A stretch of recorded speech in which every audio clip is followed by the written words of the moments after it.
The notification came at 11:07 p.m.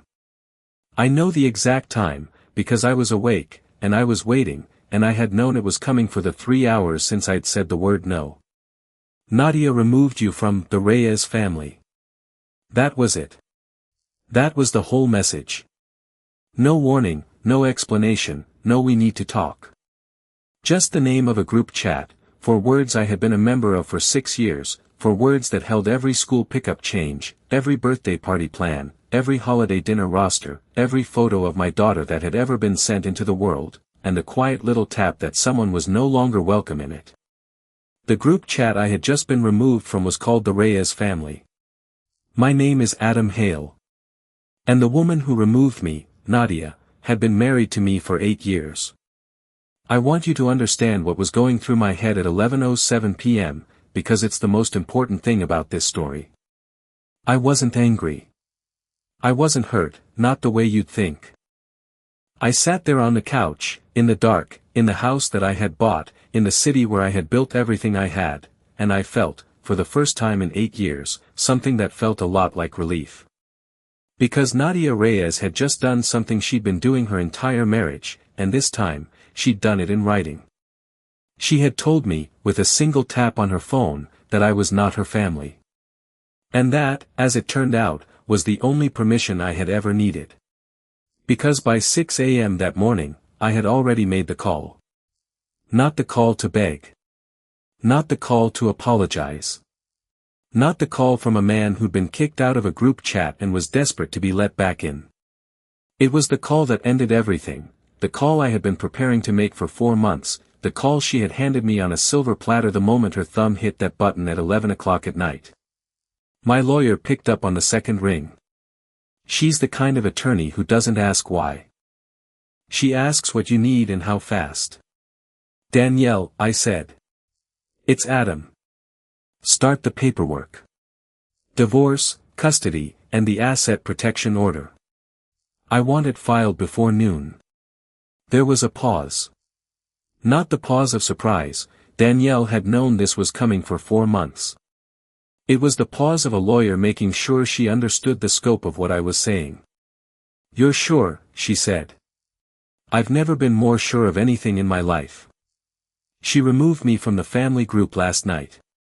She did it because I finally said no to her. And that's the whole marriage, Danielle, that's the whole 8 years, in one notification. I'm done being a member. Done, she said. I'll have it drafted by 8. Consider it done. The sun was coming up over the city when I hung up. I stood at the kitchen window, the big one, the one that faced east, the one Nadia's mother had once said was too fancy for people like you, and I watched the light come up over the rooftops, and I thought about the woman sleeping 3 floors up, in the bed we'd shared for 8 years, with no idea what her little notification had just set in motion. She thought she was punishing me. She thought she was showing me my place. She had spent 8 years teaching me, in 100 small ways, that I was the outsider, the man her family tolerated, the man who was lucky to have married into the Reyeses, the man who had nothing to his name and every reason to be grateful for the scraps of belonging they threw at him. She had spent 8 years being wrong. And at 11:07 p.m., she had finally, put the wrongness where I could point at it. So before I tell you what happened when her phone started ringing at 9 o'clock that morning, and before I tell you about the scene at her father's house, and before I tell you about the moment the Reyes family realized who they'd actually been sharing a table with for 8 years, I need to take you back. Back to before the group chat. Back to before the wedding. Back to the beginning, because that's where the Reyes family decided, on the very first night, exactly who I was, and that's where I learned to let them think it. My name is Adam Hale. I'm 41 years old. I run the company my father started when I was a kid, the one everyone in my wife's family believes is a small, struggling construction outfit that barely keeps the lights on. We've been married 8 years. We have a daughter, Zoe, who is 6 years old and who is the reason I ever stayed as long as I did. And this is the story of the night my wife removed me from the family group, and the morning I made the call that changed everything. To understand the notification, you have to understand the fight that came 3 hours before it. So let me set that scene first, because it's where the whole story turned, and because it's the night I finally stopped being the man her family thought I was. It was a Thursday night. 8 o'clock. I had just come in from the site, a commercial job on the east side, one of those projects that had been keeping us busy for 18 months, one that my wife's brother had assumed, at a family dinner, was probably just fixing somebody's roof. I'd washed my hands, kissed Zoe goodnight, and sat down at the kitchen table across from Nadia, who had a folder open in front of her, and the look on her face that I had learned, over 8 years, meant she wanted something. "Adam," she said. "My father has an opportunity." "Okay." "He's been talking to Marcus about it for weeks. There's a commercial property coming up for auction, the old bottling plant on Mill Road. Marcus wants to bid on it, open a second location for his business. The projections are excellent. He just needs a partner on the financing." "How much?" $250,000. She said it the way she said everything she wanted, flat, final, like the number was a formality and not the point. "He needs to move fast. The auction is in 3 weeks. And the bank is asking for collateral, which is where we come in." I talked to my father. He agrees. We put up the house as collateral." She pushed the folder toward me. "There's the paperwork. It's mostly done, you just have to sign. Dad knows the loan officer personally, it's the same guy who approved his own financing. Everything's lined up. Let me tell you something about this house she was talking about. This house, the one on the hill, the one with the east-facing kitchen window, the one her mother had admired and her father had photographed and her friends had envied, was mine. Every brick of it. I had bought it 4 years ago, outright, with money I had earned in ways none of them had ever asked about. But the Reyes family had a story about that house, and they'd been telling it for 4 years, that Nadia's father had helped them get into it, that Adam was the lucky one, that without the Reyes name behind him, he'd still be in a rental. Nobody in that family had ever opened the county clerk's records. Nobody had ever asked me who the lender was, because the answer, that there was no lender, that the house had been paid for in full, in one wire, from the accounts of a construction company they thought was a roofing outfit, would have required them to believe something about me that didn't fit the story they'd been telling themselves since the day I married their daughter. "You want me to put our house, the house we actually own, free and clear, on the line for the bottling plant," I said. "For Marcus," Nadia said, like the name was the argument. "He's my brother, Adam. He's family. Marcus has defaulted on 2 business loans in the last 6 years. I know because I looked, Nadia. The first one he used to buy a boat. The second one nearly took her parents' house with it. And now you want to hand him the deed to ours." Her face went still. That was a look I knew. It was the look she gave me when I said something that didn't fit the script, something that suggested the man she'd married was not, in fact, a simple man who was lucky to be there. "When did you start checking up on my brother?" she said quietly. "When he started asking for my house. That's when." I closed the folder and pushed it back across the table. "I'm not signing this, Nadia. Not now, not in 3 weeks, not ever. Marcus isn't getting our house, and he's not getting a cent of mine, because I know exactly what he does with money, and I've watched him do it for 8 years." The silence that followed was the loudest silence I have ever heard in that kitchen. Nadia stared at me, her mouth slightly open, her eyes moving over my face like she was reading a document that had suddenly changed. I had said no. After 8 years, I had finally said no, and I had said it with evidence, and I had said it about her brother, and every single one of those things was new.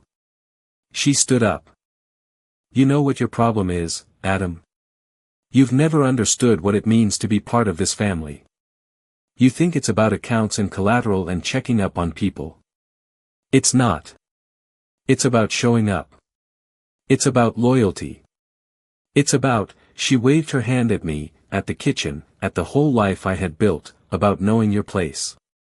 And in 8 years, you have never once learned your place." "My place," I repeated.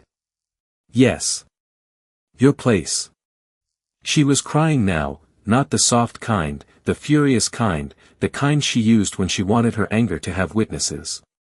My family took you in, Adam. My father walked you through everything. My mother treats you like a son. My brother defends you when people ask what you do for a living. And you sit in this house my father helped you get, and you act like you're the one with the power. You're not. You've never been one of us, Adam. You know that, right? You've never been one of us. I could have told her, then. I could have told her that her father had never walked me through anything, that in 8 years, Frank Reyes had never once asked me a question about my business that took more than 8 seconds to answer. I could have told her that the house her father helped us get had been bought with a single wire transfer from the accounts of Hale Construction, the company her father had described once, at my wedding, as a little outfit Adam's daddy left him.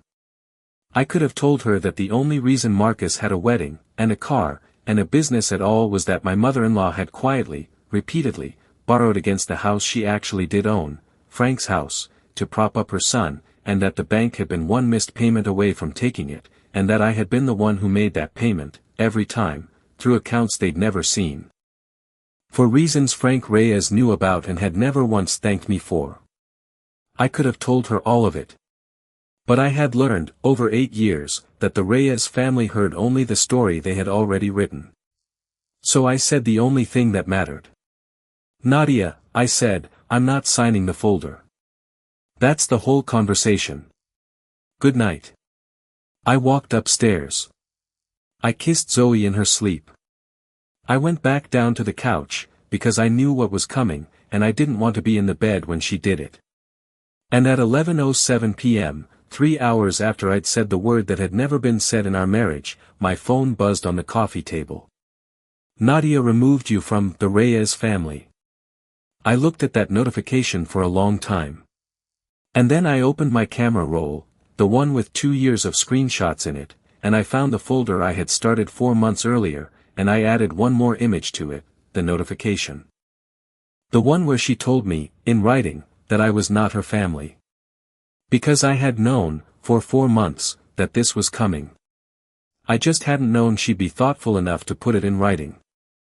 I met Nadia Reyes 9 years ago, at a bridal shower for one of her cousins. I was there because my mother was an old friend of the grandmother's, and I was the designated driver, and I spent most of the afternoon holding a glass of something sweet and nodding at conversations about venues. Nadia walked in late, all dark hair and confidence, and she fixed on me across the room like a lighthouse finding a ship. You're the one who works with his hands, she said, which was her cousin's description of me, passed along like a rumor. What do you actually do? I run a construction company, I said. My father started it. I took it over when he got sick. Construction, she repeated, and I watched her file me away under something, not unkindly, but definitively. That's so real. You must be so grounded. She asked where I lived, what I drove, what I thought about her cousin's fiancé, and she laughed at my answers in a way that made the room feel warmer. She was extraordinary. She was the kind of woman who made you forget, for 3 hours, that she was performing, that the questions were a script, that the interest was a mirror she'd polished to show you exactly what you wanted to see. We dated for 11 months. In that time, I took her to the kind of restaurants her friends talked about, I met her parents at their house in the old neighborhood, and I learned the central fact of the Reyes family. They were a family that had once had money, had lost most of it, and had spent 20 years acting like the loss had never happened. Frank Reyes, her father, was a retired sales manager who talked about his connections the way other men talked about their children. Gloria, her mother, kept the house like a museum and the family narrative like a constitution. And Marcus, her younger brother by 5 years, the golden boy, the one everyone agreed was going to make it big someday, was a man with a gift for spending money that was not his own and explaining it away with a grin. I met Frank at a Sunday dinner, 2 months in. So, he said, over the roast, your father's company. Hale's, is it? Hale Construction, I said. Commercial general contracting. Warehouses, light industrial, some civic work. He nodded slowly, the way a man nods at a price he's decided not to argue with. Small outfit, right? Your daddy built it up from nothing, God rest him. Must be a good living. Steady. He didn't ask how big. He didn't ask who the clients were. He decided, in that one exchange, that Hale Construction was the kind of small business a man runs out of a pickup truck, respectable enough for his daughter, useful enough for the family, and the decision was made. It was never revisited. For 8 years, nobody in that family asked me one more question about my work. Not one. They had their story, and I let them keep it, because the story was useful to me in ways they couldn't imagine. The wedding was at Frank's house, in the backyard, under string lights. It was beautiful, and it was almost entirely paid for by my father's company, not that anyone knew. I had offered, early, to cover it. Frank had waved me off with "We've got it, son, you just show up," and then the invoice had gone to Frank's account and Frank had quietly, grimly, transferred 2/3 of his retirement savings into it and spent the whole engagement season making jokes about how weddings bleed you dry. I found out later, Gloria told me, in confidence, one night when she was 3 glasses in, that they'd struggled a little with the cost and that Frank still woke up angry about it. I didn't tell her the truth, that the venue had been paid in full, weeks before the date, by a check from Hale Construction that Frank had never seen. I had written it off as a gift, the first of many gifts that family would never know they received. The night before the wedding, Marcus pulled me aside. He'd had a few. "Brother," he said, slinging an arm around me, "welcome to the family. Real talk, we had our doubts, Nadia's picky, you know. But you're solid. You're one of us now." He meant it, in his way. And I was grateful, in my way. I shook his hand and told him he was a good man, and I did not mention that I had already, 6 weeks earlier, paid off the loan on his car, the one with the co-signature his mother had panicked over, through an account with a name he'd never recognize. That was the pattern of my marriage to the Reyes family, set on day one and never broken for 8 years. They gave me belonging in name, and I gave them everything in fact, and nobody ever once noticed that the scales were not even close to level. Let me give you the highlight reel of years 1 through 3, because I need you to see the pattern before I show you the break. The first Thanksgiving as a married man. Nadia and I hosted, which meant, in Reyes terms, that Gloria made the turkey and brought it over and I carved it, and Frank told the story of the Reyes family's first Thanksgiving back when we had the house on Maple, and Marcus showed up 3 hours late with a girlfriend nobody had met and a story about client dinner. At the end of the night, Gloria hugged me and said, "This has always been a Reyes table, Adam. It's so nice you get to be part of it now." She meant it kindly. That was the worst part, always. They were never cruel, they were just certain. They were so certain of my place that kindness itself became the furniture. Christmas, year 1. The gift exchange was a Reyes tradition. They drew names in November, set a budget, and on Christmas Eve they gathered at Frank's house and performed the exchange with a ceremony that would have embarrassed a royal family. Marcus drew me. He handed me a box wrapped in silver paper, and I opened it, and inside was a bottle of cheap whiskey and a joke card that said "For the hired help." He laughed so hard he had to hold the back of the couch. Frank laughed. Gloria laughed, a little late, a little thin, but she laughed. Nadia laughed and kissed my cheek, and said, "Marcus, you're terrible," and then she sat down on the arm of my chair, in front of everyone, and she said, "It's okay to laugh, Adam. It's a joke. You know how he is." And I laughed. I held up the whiskey, toasted the room, and said, "To the hired help, you won't get better service anywhere," and the room loved it, because that's what I was for. Year 2. My mother died. She went quickly, a stroke, then 11 days in the hospital, then she was gone. She was the last of my family. My father had been gone 7 years by then, and I had no siblings. The Reyes family came to the funeral in force, Frank in a suit he'd had dry cleaned for the occasion, Gloria holding my hand and telling me I was part of their family now, truly, Marcus shaking hands in the back like he was working a room. They were there. I will give them that, they were there. But at the reception, I overheard Gloria on the phone with one of her sisters, and she said, "Poor thing, he has no one now. It's a good thing he has us. Imagine being his age and having nobody at all." And I stood at my mother's wake, 20 feet away, and I felt the shape of what they saw when they looked at me, a charity case they'd been kind enough to adopt. Year 3. The group chat was created. It was Nadia's idea, a family thread, for logistics, and I was added with the name Adam, Nadia's husband, in parentheses, like I had a job title. The chat was where the Reyes family's world actually ran. Zoe's school pickups. The holiday menus. The who's bringing what lists. Marcus's business updates, the ones where he'd type out a string of emoji and a promise about big things coming. And the summons. God, the summons. Adam, can you pick up the chairs from the church hall? Adam, the caterer needs a table moved, you're the only one with a truck. Adam, Zoe's sick, can you get her from school, Nadia's in a meeting. I did all of it. Every time.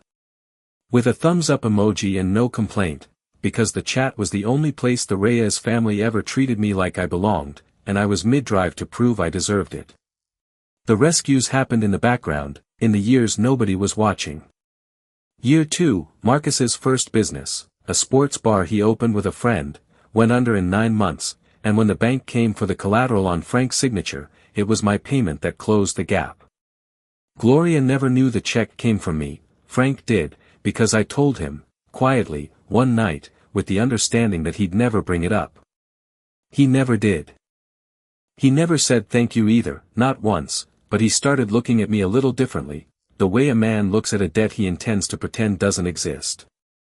Year 3, Marcus got a woman pregnant and needed a little help with the ring and the apartment. The money appeared, from nowhere, in his account, and he spent the next year telling everyone the engagement was all him.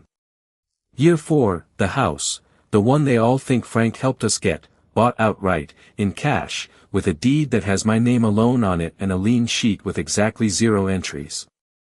I want you to understand that I didn't do any of this to accumulate ammunition.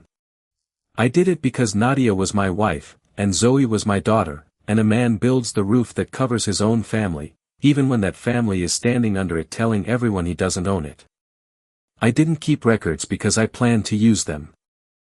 I kept records because I learned, early, that in the Reyes family, the truth only exists if you can prove it. And I had been proved wrong about, and proved small, and proved lucky to be there, for 8 years, by people who had never once asked me a single question about what I actually owned. For months before the notification, I stopped building. That's when everything shifted, and that's the part of the story I haven't told you yet. If you're enjoying this story and want to see what happened when the papers hit the Reyes family's living room, and trust me, you want to see it, hit that subscribe button right now. Leave a comment. What would you have done when that notification popped up? And if you've ever been the one added to a family you had to earn your way into, share this with someone who needs to know it. Let's get back to it. For months before the notification, in April, Marcus came to the house on a Sunday afternoon with a folder of his own. That was new. Marcus didn't do folders, Marcus did handshakes and stories and other people's credit. But he sat down at my kitchen table, opened a folder, and laid out a business plan for something called Reyes Development Group, a plan to buy the old bottling plant on Mill Road, convert it to commercial units, and, in his words, finally make the family name mean something again. Here's the thing, Adam, he said, leaning forward, doing his best impression of a serious man. I know we've had our history. I know I've had some setbacks. But this one is real. The projections are real. The partners are real. I just need a co-signer to get the financing off the ground. He slid a sheet of paper across the table. $250. The bank wants someone with skin in the game. You're the only one in the family with a steady contract and a paid-off house. I'm not co-signing anything, Marcus.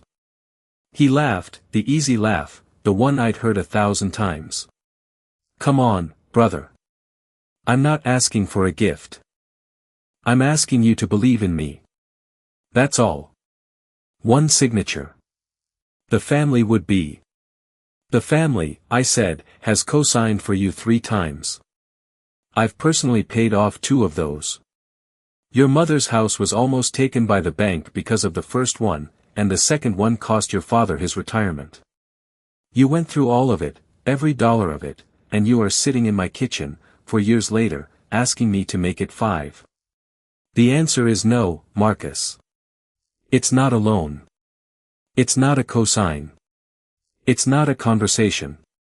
No. He looked at me like I had grown a second head. Then he stood up, very slowly, and he said, in a voice I had never heard from him, cold and flat, "You know what, Adam? You've always thought you were better than us. All these years, playing the grateful orphan, taking my family's charity, and look at you. You think you're different because you've got a steady gig and a paid-off house." He nodded to himself. "You're not one of us. You never were. And when this family decides you're not one of us, Adam, you'll find out how fast the door closes." He left. I sat at the kitchen table with his folder and I thought, for a long time, about the word orphan, and about the door he'd promised to close, and about the fact that the man who had just threatened me had been carried, his entire adult life, by payments he never knew I'd made. And then I did something I should have done years earlier. I called my attorney, Danielle Cross, the next morning, and I said, "I need a family law practice. The best one in the state. And I need you to keep it quiet." "What's the situation?" she asked. "I'm married to a woman whose family thinks I'm a charity case and has been threatening me with that narrative for 8 years. I have a 6-year-old daughter. I want to be ready for whatever comes." "Ready how?" "Ready for everything. Custody, assets, protection orders, the complete package. I want it all prepared, quietly, so that if the door she keeps threatening to close ever actually closes, I can walk through it in a day." That was the beginning of the 4 months. Danielle built a file the size of a phone book. I gave her everything, the deed, the transfers, the payments, the screenshots, the records of every rescue that family had never known about. I documented the pattern, the jokes, the errands, the hired help card, the way the chat treated me as staff, the way my wife corrected people who took me too seriously, the way her father looked through me. I wrote it all down, the way I'd been writing it down for years, and I watched the file grow, and I made a private agreement with Danielle about Zoe, the school records, the pickup schedule, the years of being the one who did the mornings. In 8 years of marriage, I had been the one who woke her up, made her breakfast, braided her hair, delivered her to school. I had the receipts for that too, the way I had receipts for everything. I don't know exactly when I knew it was going to end. Maybe I knew it the night Marcus threatened me. Maybe I knew it years earlier, at the gift exchange, holding up the hired help whiskey. But I knew it for certain the night Nadia slid that folder across the table, the bottling plant folder, Marcus's folder, the one she'd been carrying for her brother like a flag, and I said no, and she cried rage at me, and she said the words she'd been thinking for 8 years, "You've never been one of us." Because here's what she didn't know, standing in my kitchen with her brother's folder, I didn't need her family's door. I had closed it myself, 4 months earlier, the morning after Marcus's visit, at a meeting in the offices of a company called Millbrook Investments, where I signed the documents that made my holding company the buyer of the bottling plant on Mill Road. I bought it outright. In cash. Through Millbrook, with a boring name nobody at any Reyes dinner would ever recognize. It cost me less than the collateral Nadia was asking me to pledge, and it meant that when her brother's financing came back from the bank, if it ever did, the answer would already be no. I wasn't waiting for her door to close so I could mourn it. I was waiting for her to close it so I could walk through mine. And at 11:07 p.m., 3 hours after she slid Marcus's folder across my kitchen table for the last time, she finally did. Morning came the way it always came in our house, me first, the coffee, the sound of Zoe's feet on the stairs. At 6 a.m., I made the call. At 8 a.m., the retainer was paid and the draft was done. At 8:30, I drove Zoe to school like every other morning, kissed her goodbye at the gate, and watched her run to her friends the way 6-year-olds run, like the whole world is a game they're winning. I stood there longer than usual. I wanted to remember the exact shape of the morning before everything changed. At 9:15, I came back to the house. Nadia was at the kitchen table in her robe, coffee in hand, scrolling her phone. She looked up when I walked in, and there was something in her face, a guardedness, a calculation, the look of a woman who had expected me to be different this morning. She had expected begging. She had expected the group chat to work. That's what it was for, that's what it had always been for, the place where she could put me in my place and watch the family's world close around the verdict. "Morning," she said. "Morning." I set my keys on the counter, poured myself a coffee, and sat down across from her. I didn't reach for my phone. I didn't mention the notification. I just sat there, which was the thing I had always been best at, and I watched her wait for the moment that wasn't coming. "So," she finally said, the word doing the work of a whole accusation. "Are you going to say something? About last night?" "What about last night?" She set her mug down. "You know what about last night? You know what you did. You spoke to my brother like he was nothing. You refused me in front of," she gestured at the empty kitchen, "at the memory of the fight, in front of our whole life. And then you just went to sleep." "I went to sleep because it was 11 o'clock and I had work in the morning. The notification woke me up. I read it. I put the phone down. I went back to sleep. I took a sip of my coffee. What did you want me to do, Nadia? Call you? Text Marcus? Beg the group chat to let me back in? You removed me at 11 at night like I was a mistake you'd finally corrected. What was the move you expected?" Her face did something complicated. "I expected you to understand what you did. I expected you to apologize. I expected you to," she waved her hand, frustrated, "to know your place, Adam. That's what I expected. And instead you're sitting there, drinking coffee, like nothing happened. Like you're not even. Not even what? Part of the family." I said it gently. I said it the way you say a word you've been holding for 8 years, careful with it, so it doesn't break. "That's the thing, Nadia. You removed me at 11:07 last night. You did it because I said no to your brother. You did it because you wanted to show me that the family is a door you can close whenever I get out of line. And you were right, it is. It's your door. You built it. Your father built it. Your mother and your brother built it. It's the Reyes door, and I walked through it 8 years ago, and I have been paying rent on it ever since, in ways none of you ever saw." Her eyes narrowed. "What does that mean?" "It means," I said, "that I got your message at 11:07. And at 6 o'clock this morning, I made my own call. Danielle Cross. Family law. She's been preparing for this for 4 months, Nadia, not because I plan to leave, but because your family has spent 8 years telling me I'm not one of you, and I finally decided to believe you." I pulled a single envelope from my jacket and set it on the table between our coffee cups. "That's the petition. Divorce. Custody, Zoe's primary residence with me, given the arrangement we've had her whole life. And the asset schedule. She'll serve you properly today. I wanted you to hear it from me first, the way you heard nothing from me through that door your family keeps closing." The kitchen went absolutely still. Nadia looked at the envelope like it was an animal that might move. "You're joking," she said. You're joking. You filed for divorce because I removed you from a group chat." "I filed for divorce because you removed me from your family," I said. "The chat was just the first time you wrote it down. And I filed it because a man doesn't stay in a home where he's told, 8 years running, that he doesn't belong, especially when he's the one paying for the roof." I stood up, and I looked down at the woman I had married, and I said the last thing I had to say before the door closed for real. "You told me I've never been one of you. You were finally honest with me, Nadia. The least I could do was be honest back. I left her sitting at the kitchen table with the envelope and the coffee that was going cold. I took my keys.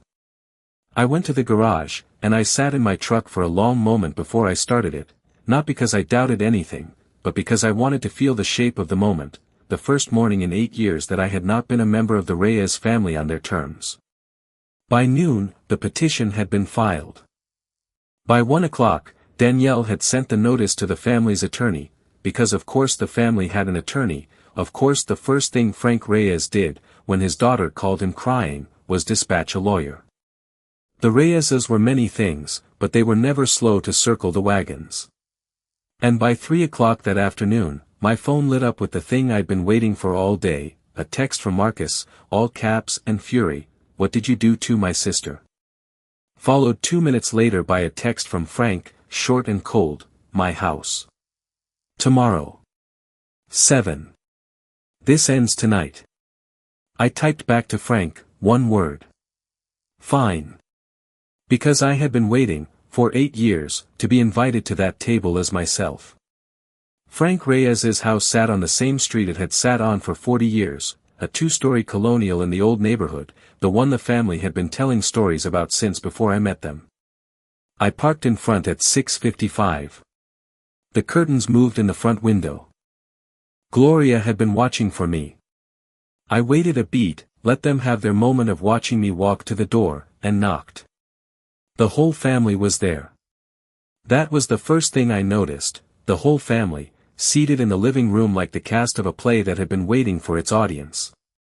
Frank in his chair, the one with the worn arms, a glass of something amber in his hand. Gloria on the couch, hands folded, the careful hostess face she wore for confrontations. Marcus standing by the fireplace, arms crossed, radiating the particular fury of a man who has been told no. And Nadia in the center of the couch, red-eyed, still in the clothes she'd worn all day, holding her phone like a talisman. She had called the whole family to witness this. That was the Reyes way. A fight was never between two people, it was a tribunal, and the family gathered to deliver the verdict together. I stood on the rug in the middle of the room, the way I'd stood there 100 times, and I let them look at me. Let them see that I wasn't shaking. Let them see that I wasn't begging. Then Frank set down his glass and spoke. "You've made your point, Adam. You're angry. You've had your little tantrum with the lawyers. Now I'm going to tell you how this ends, because you're going to listen, and then we're going to fix this like family." He leaned forward. "You're going to withdraw the petition. You're going to call your lawyer and tell her it was a mistake. You're going to apologize to Nadia, and to Marcus, and you're going to sign the papers on the bottling plant, not because you want to, but because that's how this family works. You don't get to be part of us and hold us hostage at the same time. That's not how it's done. That's not how it's ever been done." I let the silence sit for a moment. I wanted him to feel the weight of the word hostage in the air. "Mr. Reyes," I said, and I had never called him Frank to his face, it was always Mr. Reyes, always, 8 years, because he'd never once invited me to call him anything else. "I'm not going to withdraw the petition. I'm not going to apologize to Marcus. And I'm not going to sign the papers on the bottling plant. But you're right that this is a family conversation, and it's past time we had it honestly. So let me start by giving you a few things you don't know." Gloria's hands tightened in her lap. Marcus shifted by the fireplace. And I reached into my jacket and pulled out a folder of my own, a thick one, the one Danielle and I had built over 4 months, and I set it on the coffee table between us. 9 years ago, I came into this family, I said. You decided who I was on the first night, a small contractor, a lucky man, an orphan your daughter took in. You built a story about me, and you've been telling it for 8 years, and every one of you has been collecting the benefits of a story that isn't true. So let me correct the record. I opened the folder to the first tab, the deed. This house, Nadia's parents' house, the one on the street where the Reyeses have lived since before I was born, you nearly lost it 7 years ago, when Marcus's sports bar went under and his loan had your signature on it. The bank was 10 days from foreclosure. The notice is in here, tab 1, if you want to see it. What you never knew is that the shortfall was paid in full, out of an account you've never seen, with a wire that came from my company. You were never told. The house you're standing in has been held up, for 7 years, by the man you've spent 8 years calling, not one of you. Marcus laughed, the nervous laugh. This is insane. This is, you can't just make up checks, Adam. Nobody believed your. Tab 2, Marcus. The car you were driving when you proposed to your wife, the one your mother co-signed for, the one you told everyone you'd saved for, the payoff. The ring, the apartment, the first year of the engagement you still call all yours. Every dollar, with dates and accounts. I paid for them, Marcus. I was 9 in that market. I paid because Gloria called Nadia crying one night, and Nadia told me, and I said I'd handle it, and I did, and nobody ever knew, because I never told anybody, because I was still, at that point, fool enough to believe that if I just kept holding the family up, one day they'd look down and see who was under them. The room was very quiet. Marcus had gone pale. Gloria had a hand over her mouth. Frank was staring at the folder like it was a snake that had appeared on his coffee table. Tab 3, I said, turning pages, is the house on the hill. The one you all believe Frank helped us get. The one Nadia asked me to put up as collateral for Marcus's new venture. There's no lien on it, Mr. Reyes. There's never been a lien on it. There's a deed, in my name, and a transfer record covering the full purchase price, paid in one wire, 4 years ago, from the accounts of Hale Construction. Your daughter asked me last night to risk the only asset in this family that is actually, completely, free and clear, the one house that you have never once been called upon to save, and she asked me to pledge it for a man who has never repaid a single dollar of anything this family ever gave him. And when I said no, she removed me from the group chat, like I was a piece of furniture she'd finally decided to rehome. Nadia's voice came out small, from the couch, you bought that house. You bought our house outright. And you never told me. I told you the day we moved in, Nadia. You laughed. You said, and I remember this exactly, Adam, don't be silly, you can't afford to buy a house, Dad talked to the bank for us. Do you remember that? You stood in your own kitchen and corrected my memory of my own purchase. I let it go, because I was still playing the role you'd written. That's on me. It's been on me for 8 years.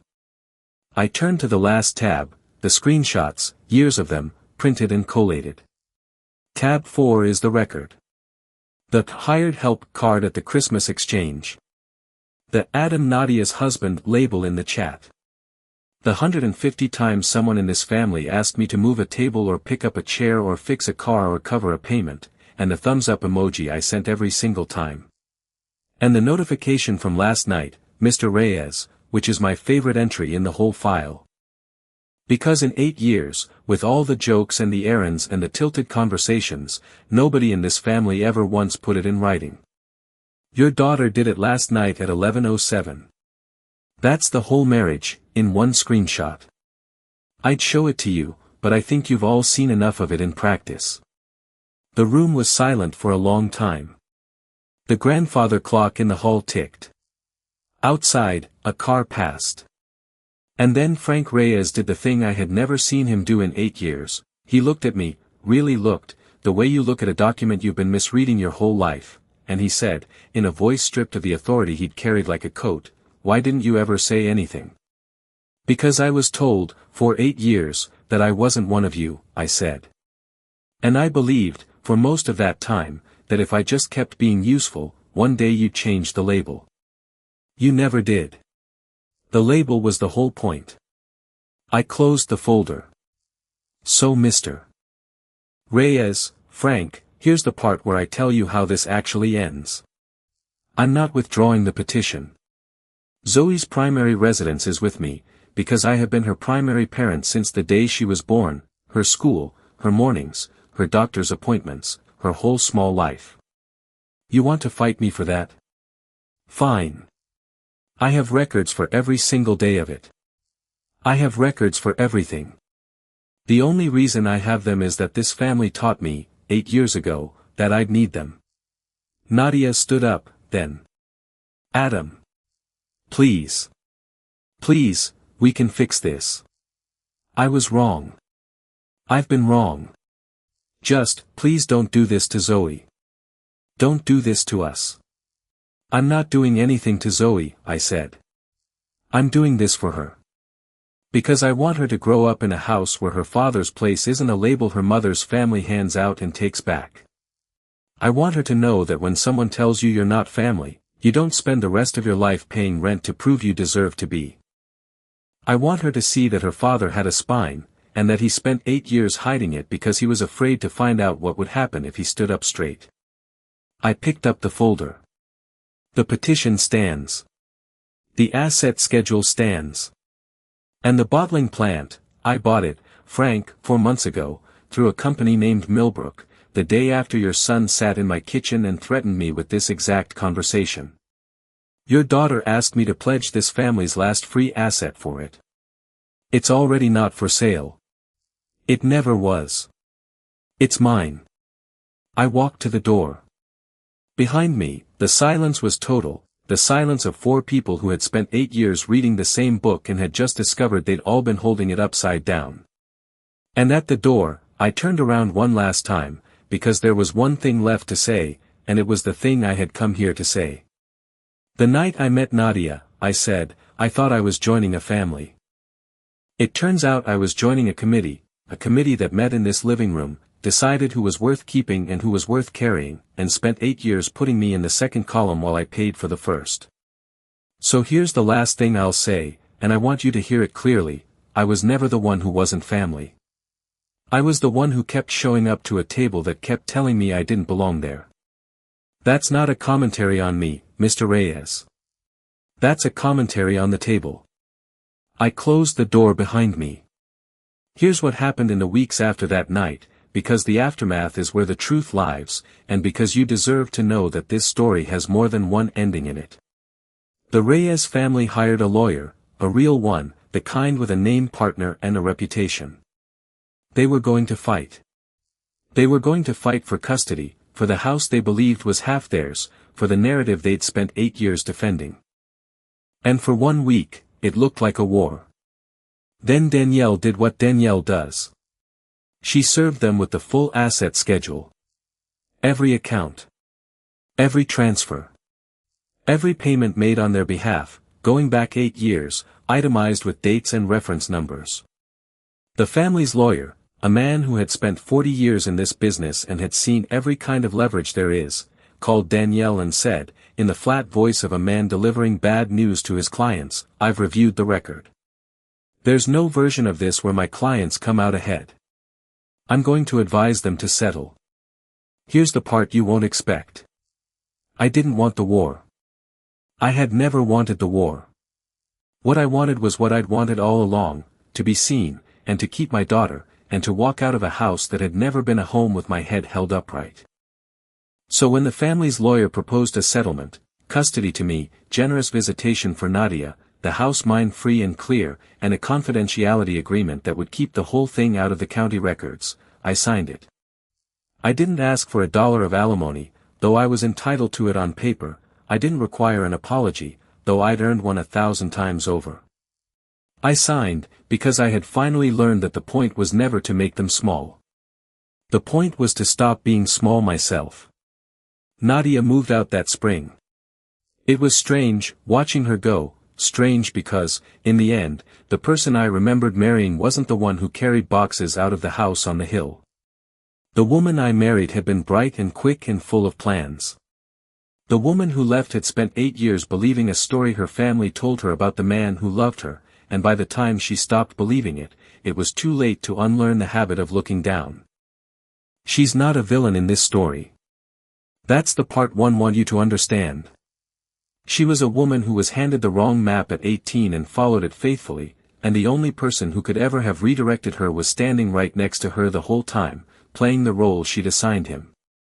Zoe is 6 years old.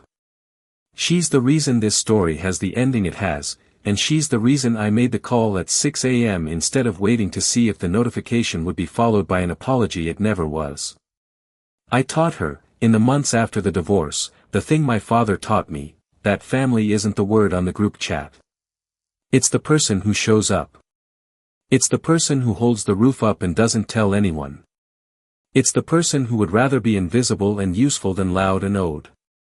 And it's also, I'm teaching her this slowly, because she's 6, and she has time, the person who stands up straight, eventually, and walks out of a room where their place was decided for them. Nadia and I are civil now.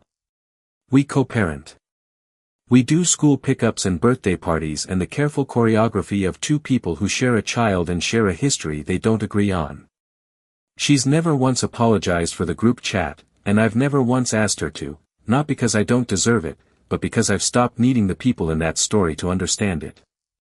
That was the last gift I gave myself. I stopped waiting for the Reyes family to see me, and I started seeing myself. But I want to tell you about the moment it all came home, the moment I knew the call at 6 a.m. had been the right one, and the only one, and that no amount of group chat amnesty could ever have taken its place. It happened about 6 months after the divorce, on a Tuesday, which is the day I picked Zoe up from school.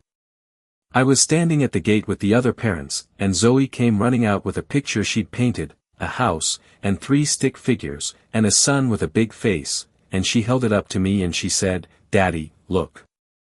This is our family." "Who's in it, baby?"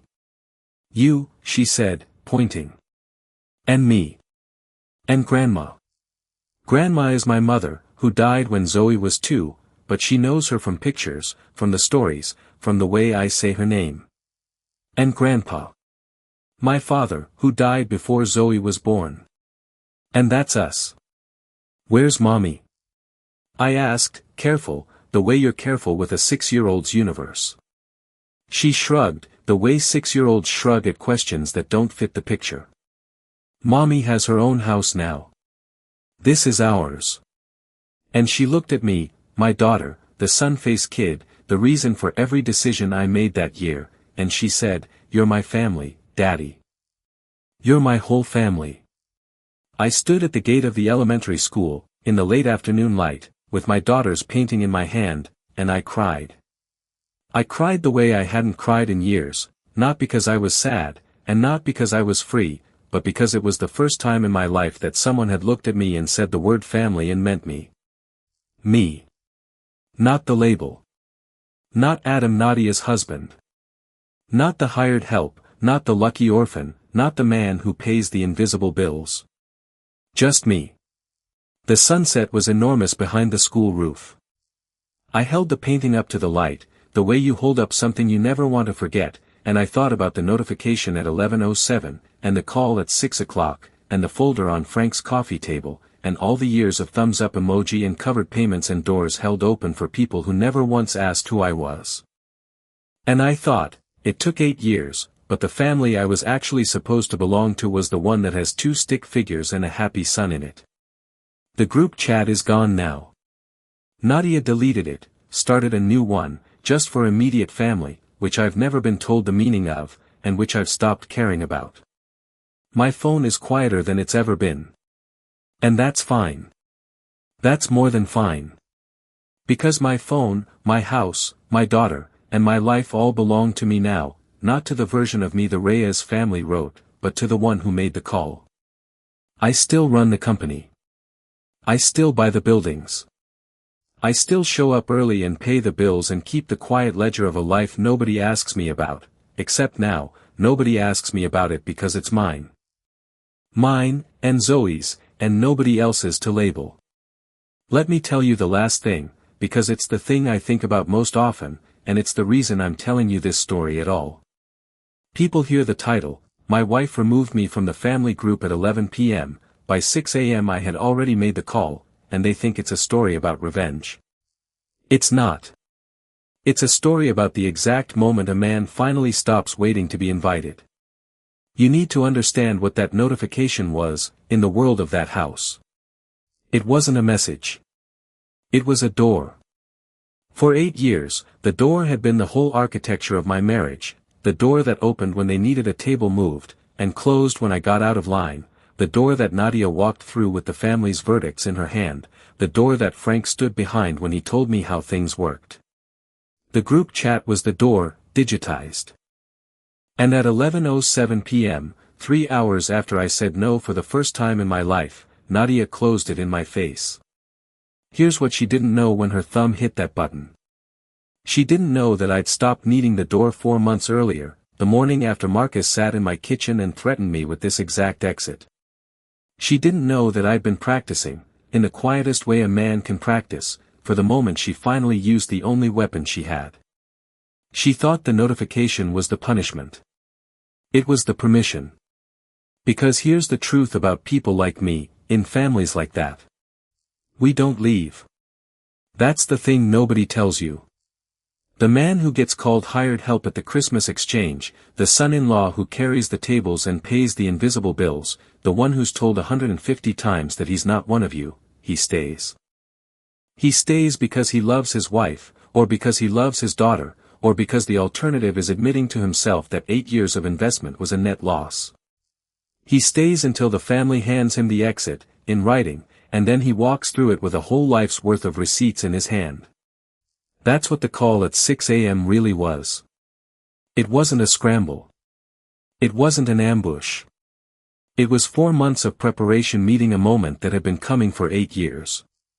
Danielle had the file ready because I'd had the clarity to build it. The petition was ready because the petition had been true since the hired help card. And when Nadia removed me from that chat, she didn't take anything away from me that I hadn't already spent 8 years learning to live without. She gave me something, a clean, time-stamped, undeniable piece of proof that the door was hers, and that I'd never been standing on the inside of it. So if you've ever been the one in that room, the one whose place is decided for them, the one who's told they're not really family, the one who keeps showing up and paying and smiling at jokes that cost more than they look like, here's what I want you to take from this. You don't have to fix the door. You don't have to win the argument. You don't have to explain yourself to people who've already decided who you are. What you have to do is know who you are, keep the record, and wait, not in bitterness, but in readiness, for the day the door makes its position clear. Because that day will come. It always comes. And when it does, you'll want to be standing with your shoes on. I made my call at 6 a.m. because by 11:07 the night before, I had finally been told the truth, told it by the woman I married, in the only way she'd ever been able to say it. And I want you to understand that making the call wasn't the hardest part.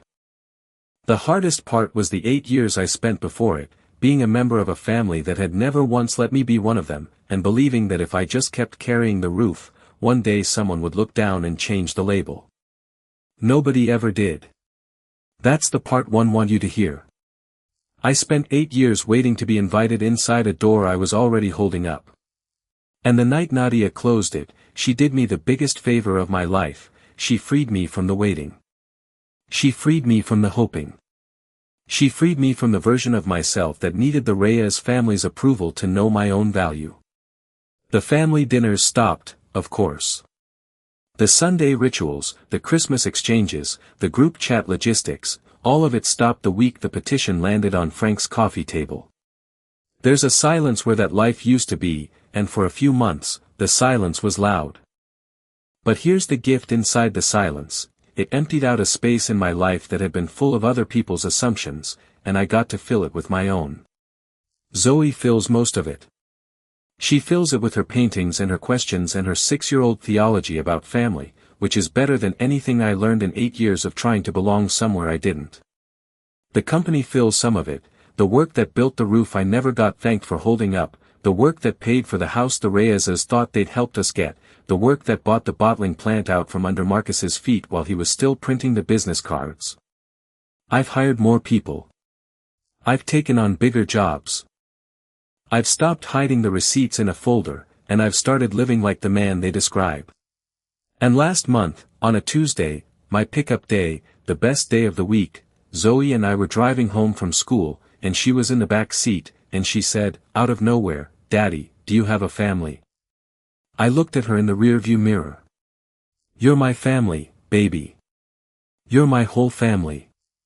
She nodded, satisfied, and went back to her drawing, the same drawing, the house, the 3 stick figures, the happy sun. And I drove home through the late afternoon light, and I thought about the notification at 11:07 and the call at 6 o'clock and all the thousands of hours in between, and I understood, finally and completely, that I had never lost a family at all. I had spent 8 years carrying one, waiting to be told I belonged. And when the door closed, I finally understood that belonging was never something they could give me. It was something I already had. My name is Adam Hale. I'm 41 years old. I run my father's company, I own my house outright, and I have a 6-year-old daughter who thinks I'm her whole family. The group chat removed me at 11:07 p.m. on a Thursday night in April, 3 hours after I told my wife's brother no for the first time in our marriage. By 6 o'clock the next morning, I had already made the call. And it was the best call I have ever made in my life.